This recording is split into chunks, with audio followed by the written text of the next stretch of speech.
कुरुक्षेत्र का मैदान, 18 दिनों का भीषण संग्राम और 18 अक्षौहिणी सेना का विनाश।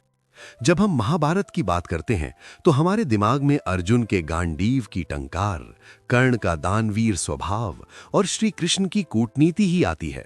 लेकिन दोस्तों, क्या आप जानते हैं कि उस महायुद्ध में कुछ ऐसे भी योद्धा थे जिनकी वीरता के बिना शायद ये इतिहास ही अधूरा रह जाता। एक ऐसा राजकुमार जिसने अधर्म के बीच जन्म लिया, लेकिन भरी सभा में अपनी ही पूरी सेना और भाइयों के खिलाफ खड़ा हो गया। एक ऐसा योद्धा जिसने युद्ध जीतने के लिए अपनी स्वेच्छा से बलि दे दी, लेकिन उसकी अंतिम इच्छा ने स्वयं भगवान को भी भावुक कर दिया। और एक ऐसा बेटा जिसे इतिहास ने शायद गद्दार कहा, लेकिन उसने अधर्म को त्याग कर धर्म का दामन थामने का साहस दिखाया। आज के वीडियो में हम उन 3 गुमनाम योद्धाओं की गाथा सुनाएंगे जिन्हें समय की धूल ने इतिहास के पन्नों में कहीं छुपा दिया है। स्वागत है आपका आपके अपने चैनल साहब की साहिबी में। चलिए आज महाभारत को एक बिल्कुल अलग नजरिए से देखते हैं। नंबर 1, विकर्ण, अधर्म के बीच धर्म की आवाज। विकर्ण धृतराष्ट्र और गांधारी के 100 पुत्रों में से एक था, लेकिन वो बाकी भाइयों से अलग था। वो सत्य और न्याय का मार्ग जानता था। सभा का सन्नाटा और विकर्ण का साहस। महाभारत का सबसे काला दिन वो था जब द्रौपदी का चीरहरण हो रहा था। भीष्म पितामह, गुरु द्रोण जैसे ज्ञानी लोग सिर झुकाए बैठे थे। तब युवा विकर्ण खड़ा हुआ और उसने अपने ही बड़े भाई दुर्योधन को चुनौती दी। उसने कहा कि पांडवों ने अपना सब कुछ हारने के बाद द्रौपदी को दांव पर लगाया है, जो धर्म के विरुद्ध है। दुर्योधन का अपमान। दुर्योधन और कर्ण ने विकर्ण को चुप कराते हुए उसे बच्चा कहा और अपमानित किया, लेकिन विकर्ण अपनी बात पर अडिग रहा। युद्ध में अंत। विकर्ण को पता था कि कौरव अधर्म की राह पर है, फिर भी उसने अपने कुल के प्रति वफादारी निभाई और कौरवों की ओर से लड़ा। युद्ध के मैदान में भीम ने विकर्ण को मार दिया। भीम ने उसे मारते हुए रोकर कहा था कि हे विकर्ण, मुझे दुख है कि मुझे तुम जैसे धर्मात्मा का वध करना पड़ रहा है, लेकिन मेरा संकल्प मुझे रोक नहीं सकता। 2, इरावन, अर्जुन का वो पुत्र जिसने अपनी बलि दी। पृष्ठभूमि। इरावन अर्जुन और नागकन्या उलूपी का पुत्र था। वो बहुत ही शक्तिशाली और मायावी शक्तियों का स्वामी था। रणचंडी को बलि। युद्ध शुरू होने से पहले जीत सुनिश्चित करने के लिए रणचंडी यानी काली माता को एक राजकुमार की बलि दी जानी थी। श्री कृष्ण ने कहा कि इसके लिए किसी सर्वगुण संपन्न राजकुमार की आवश्यकता है। इरावन खुद आगे आया और अपनी बलि देने को तैयार हो गया। अनोखी अंतिम इच्छा। इरावन ने एक शर्त रखी।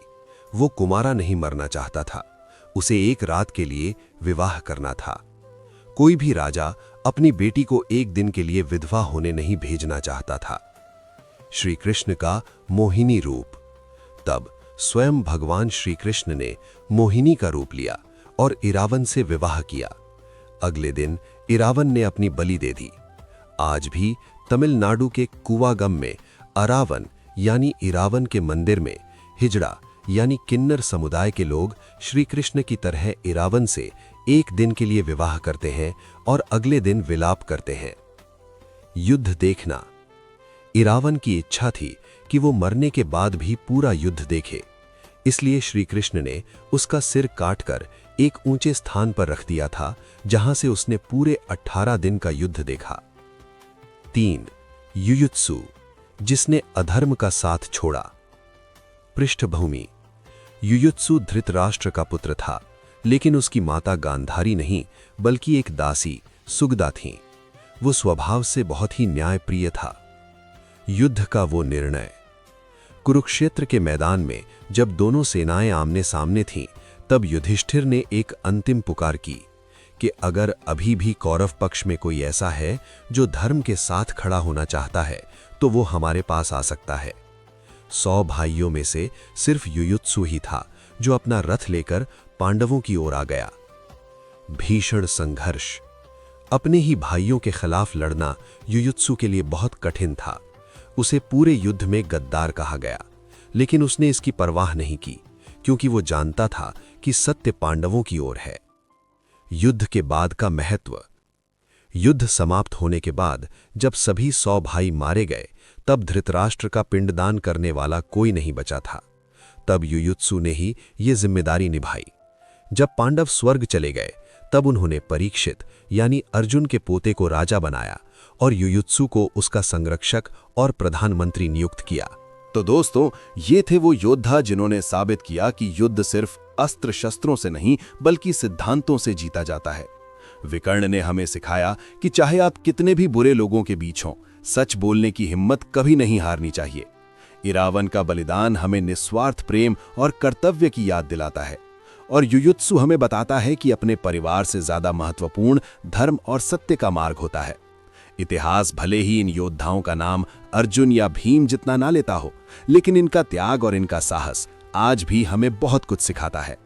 अब आप हमें कमेंट्स में बताइए कि इन तीनों में से किस योद्धा की कहानी ने आपके दिल को सबसे ज्यादा छुआ, और क्या आप चाहते हैं कि हम ऐसे ही और भी अनसुने पात्रों जैसे बर्बरीक या घटोत्कच पर विस्तृत वीडियो बनाएं? अगर आपको आज की ये जानकारी पसंद आई तो वीडियो को लाइक करें और ऐसी ही पौराणिक और रहस्यमयी कहानियों के लिए साहब की साहिबी को सब्सक्राइब करना ना भूलें। मिलते हैं अगले वीडियो में एक नए रहस्य के साथ। जय श्री कृष्ण।